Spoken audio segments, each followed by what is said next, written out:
Samantala, aabot po sa 6 na bilyong pisong halaga ng shabu ang nasabat sa itinuturing na pinakamalaking drug bust sa kasaysayan ng bansa. Nakatutok si John Consulta. Approaching na kami dyan sa area nyo. Approaching na kami sa area nyo. Ito ang video ng aktual na operasyon sa sinasabing sasakyan ng transporter ng shabu ng sindikatong Red Dragon.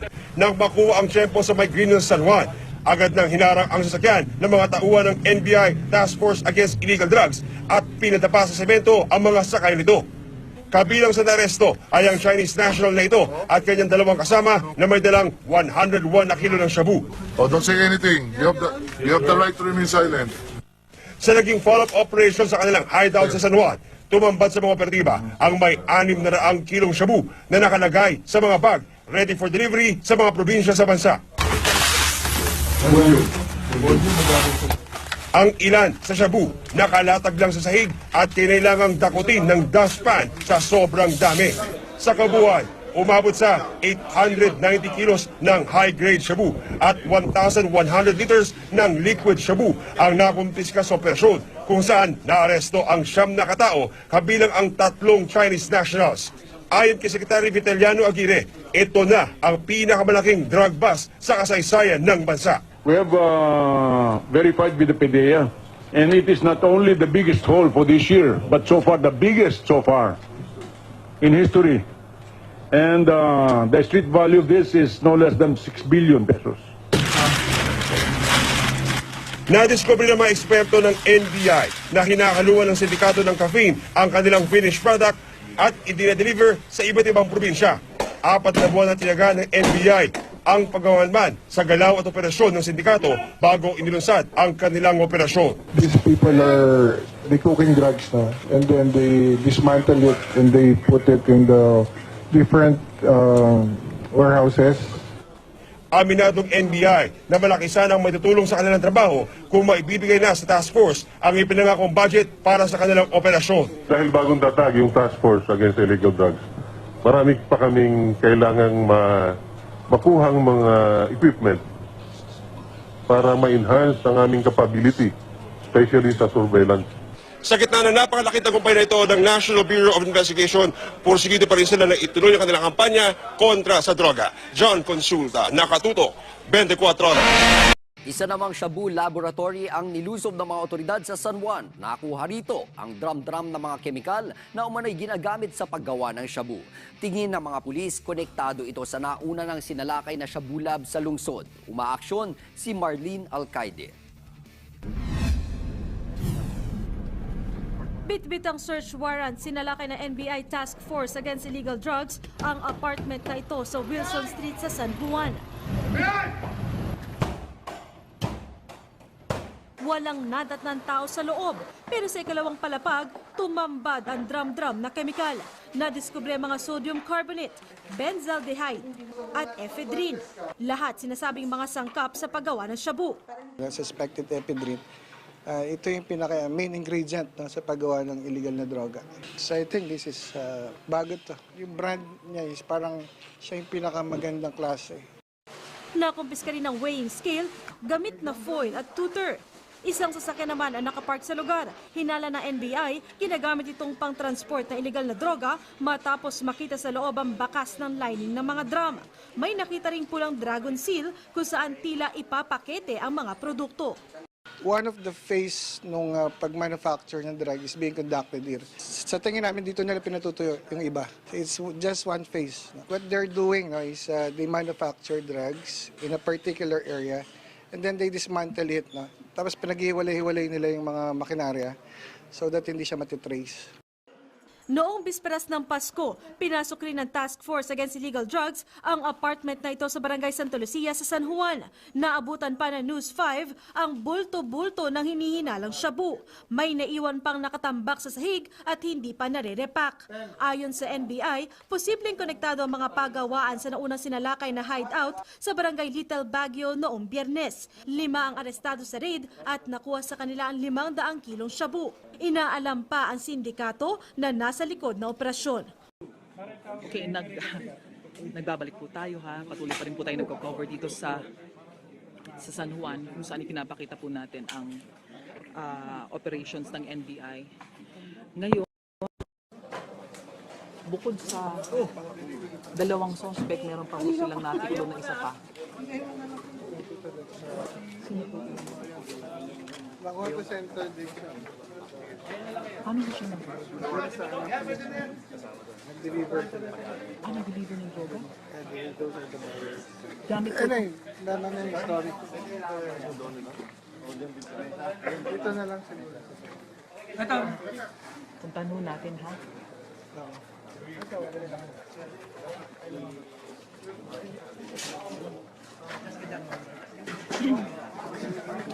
Sa mga kapapasok pa lamang po at kapapanood lamang, nandito po tayo sa isang hinihinalang drug laboratory sa may San Juan. Okay? At ngayon, kasama natin ang mga kapatid natin sa media. Meron silang ipinakitang isa pang nahuling suspect. At itong sasakyan na ito, itong tila line yellow o yellow na Honda, may plate number DQ5167, ay nahuling meron pang mga karagdagang bag. Inihinala ho nila na ito ay nilaman ding kilo-kilong droga. Tulad ng kanina,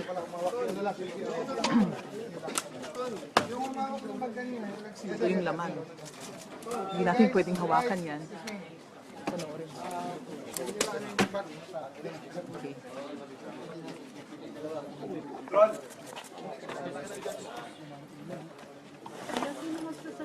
Ang ginagawa ngayon ng mga operatiba ng NBI ay nilalabas itong mga bag na ito sa may sasakyan.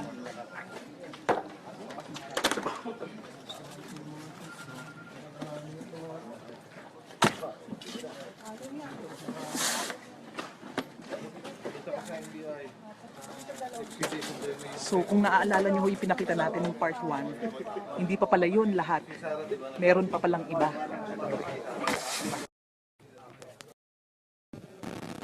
Hi, good evening mga kapamilya. Nandito tayo ngayon sa part 3 ng ating coverage dito sa Facebook kung saan patuloy pa rin ang inventory ng NBI sa mga droga na kanilang nakukuha dito sa may San Juan. Sa ngayon, ito yung sitwasyon, no? Ilan lamang ito sa mga bags na nakuha nila dito sa coaching ito. Sa mga hindi pa po nakakakita ng nakalipas kong mga Facebook account, nandito po tayo sa number 309 Manga Street sa Little Baguio sa San Juan, kung saan sa bisa po ng isang search warrant pinasok ng operatiba ng NBI. Sa bisa ng search warrant, pinasok ng NBI ang bahay na ito matapos manmanan ito ng halos isang buwan ng NBI at dito nga tumambad ang kilo-kilong droga. Hinihinala itong Cebu pero kailangan pa ito may verify sa atin ng NBI. Pero sa ngayon, napigilan nila ang mga suspect na sumakay dito sa coaching ito. Dalawa kasing nahuli kanina. Pero makalipas ang ilang oras, napigilan nila ang 4 na iba pa na sakay ng coaching ito at may dala pang mga bag na hinihinalang shabu. Pero hindi pa nga, ulitin ko lang, no, hindi pa naka-quantify ng NBI kung ano ito. At ngayon, iniinventaryo ng NBI itong nasa laman ng mga bag na ito. Hinihinala rin na ito dapat, itong mga drogang ito ay dapat sana for distribution na. Ang mga suspect na nahuli ay ito. Hindi pa tayo pwedeng makipag-usap sa kanila, bawal pa. Hihintayin muna natin ang go signal ng NBI patungkol dito. So, yan muna ang sitwasyon sa labas ng presidente nito. Papasok ako ngayon dahil sa loob naman ng bahay ay yung mga gamit daw ng paggawa ng hinihinalang shabu ay tumambad na. Eto na. Okay.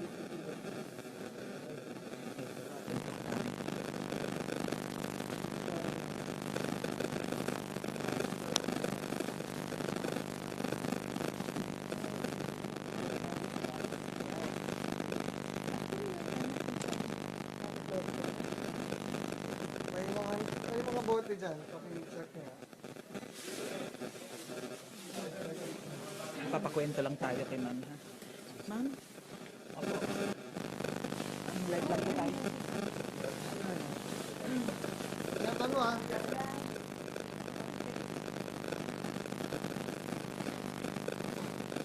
Ma'am, ano po yun? Usually, ito po yung kulay ng first na product ng distillation, ano? So, ganito po ang kulay kasi, kaya pinifilter siya dyan. Pinifilter. Pagka-filter po dyan, medyo maputi na. Maputi na po ito, and then it goes to crystallization. Ma'am, ikwento niyo po sa amin, ano po itong mga equipment na ito? Ano po yung mga equipment na ito? Yan,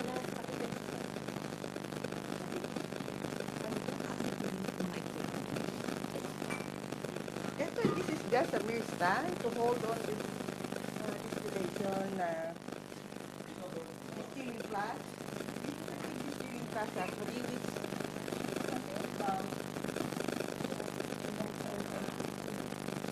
siguro mga 5 liters. 5 liters po ng solution. So,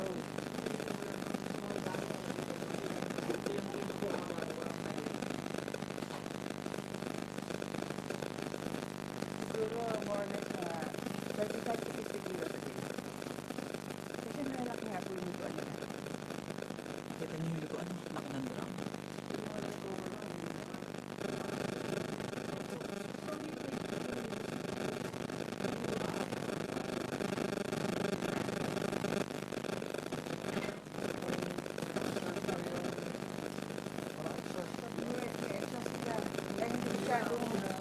Naamoy. Saka malaki kasi itong bahay eh. Masyadong naamoy.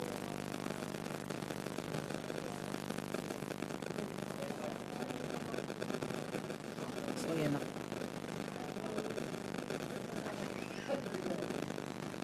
Ay. Opo. Ang Felicissima Francisco po. Felicissima. Kayo po kayo. Pareho si Felicissima. Felicissima. Opo.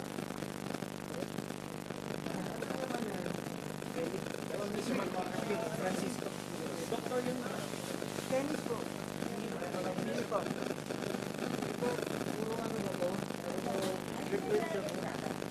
Okay, nakikita niyo po ang malalaking mga kagamitan na paggawa ng shabu. At ayon nga sa forensic chemist ng NBI, mga 25 kilos ng shabu ang pwedeng magawa gamit ang mga instrumentong ito sa loob lamang ng isang araw. Kaya hindi imposible na lahat ng mga nakita nating hinihinalang shabu kanina ay magawa sa loob lamang ng iisang buwan. Kita nyo Kung pwede lang tayong makalapit dito. Sir, pwede ba kung makalapit dyan? Ayan. Okay. Kung makita nyo lang ito, ay 5'6" tall. At medyo bewang na ang laki ng drum na ito. Ito yung klase ng timba na naalala kong pinaglalagyan kadalasan ng tubig. Pero in this case, droga ang ginagamit dito sa lugar na ito. So ngayon, iniimbentaryo ng mga tauhan ng NBI itong mga kagamitan na ginagamit sa paggawa ng shabu. Sir, shabu talaga masasabi natin ginagawa dito? Okay. So shabu.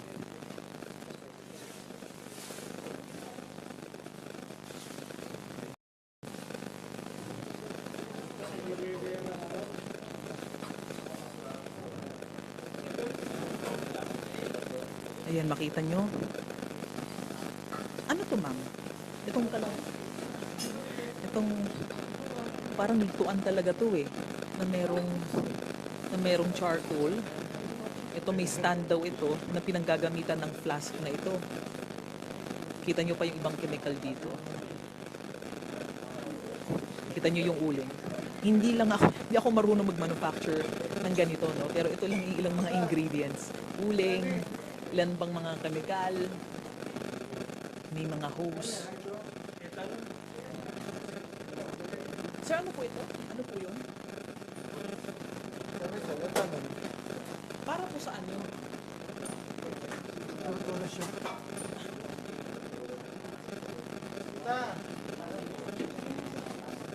Ito yung mga suspect. Hi! Subukan natin kausapin sila. Hello? Can you speak English? Ay, marunong ka magtagalog? Boss? Bakit ka nandito? Nagbibenta ka ba ng droga dito? Can you understand me? Hello, sir? Hi. What's your name? What's your name? Can you speak English?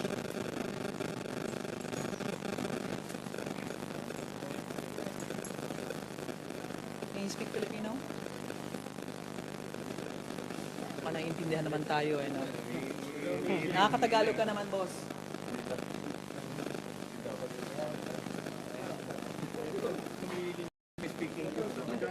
Ayun nga lang nga. Hindi natin alam kung talaga naiintindihan tayo, pero nakita nyo naman sa mga response sa mga suspect, pag tinanong, can you speak English? Mga ganun sila. So yan muna po ang pinakahuling detalye natin na maibibigay tungkol dito sa isinagawang drug operation ng National Bureau of Investigation. Tinatanong din natin kanina sa mga operatiba ng NBI kung dadating dito si Secretary Italiano Aguirre dahil ang NBI ay nasa ilalim ng kanyang jurisdiction. Ang sabi nga nila ay nagkaroon ng abiso na ito nga ang nangyari pero wala pa naman talagang konfirmasyon kung siya ay dadating dito. Sa ngayon, ay ito pa lamang ang kanilang naiimbentaryo. Hindi pa natin nakikita ang pag-inventaryo nila nung truck na sinasabi naglalaman ng liquefied shabu.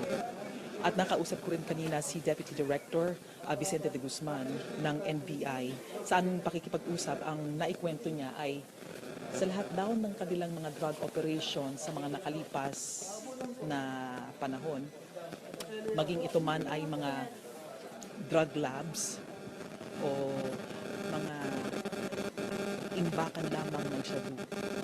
Ito daw, sa lahat ng mga pagkakataon, dito lang daw sila nakakita ng finished product na ganito karami. Hindi pa sa ngayon sila magbigay ng klarado at eksaktong figures o data tungkol sa kung gaano ba karami ang shabu na nakita at ano ang kanilang halaga. Pero kanina sa ating pakikipagtalakayan sa ilang operatiba ng NBI, ang sinasabi nila, ang bawat kilo na nakita nila sa loob ng isang bag, at ang isang bag ay naglalaman ng mga 10 hanggang 17 kilos ng shabu. Ang isang kilo nito ay based on market value ay nagkakahalaga ng 6 na milyong piso. At kung tinatayan nga sa 100 mga bags, conservative po ito 100 mga bags na nakitaan ng kilo-kilong mga shabu, pwede pang masabi na ito ay nasa halos 1 bilyong piso. Pero hihintayin natin ang opisyal na mga pahayag ng NBI bago talaga makumpirma kung gaano kalaki ang halaga ng droga na nandito sa bahay na ito. Ang bahay na ito ay nasa may San Juan 309 Manga Street, Little Baguio, San Juan. Kwento rin ng mga residente kanina, hindi rin talaga nila napansin na meron palang ganitong operasyon ng droga sa loob ng bahay na ito dahil ang mga nakatira daw dito ay very cooperative. Based on their words, ang sabi nila, model residents daw sila, tahimik, magalang, hindi naman masyadong nakikipag-usap, wala rin sila naaamoy at base na rin dun sa isang forensic chemist na ating nakausap kanina mula sa NBI. Hindi daw talaga maaamoy ito dahil unang-una may exhaust ang lugar na ito at kung makikita nyo, maluwag ang bahay na ito. Kaya may sapat na ventilasyon para hindi mangamoy at lumabas ang o hindi talaga masyadong mapansin at maamoy ng mga residente sa paligid na meron palang ginagawa itong shabu. So yan muna po ang huling mga detalye. Andito ang mga suspect sa aking likuran. Nakaupo lamang sila dito, ayaw magsalita. Karapatan naman po nila yan at kailangan natin respetuhin. Patuloy pa rin ang inventaryo ng OBI. Mamaya, kung meron pa akong mga developments, tayo po ay magkakatid ng mga pinakahuling balita mula dito sa Facebook. Marami pong salamat sa inyong panonood. And kung meron po kayong mga katanungan, i-type nyo lamang po and let's see if we can answer them based on the things that we have seen so far. Marami po salamat. Goodbye.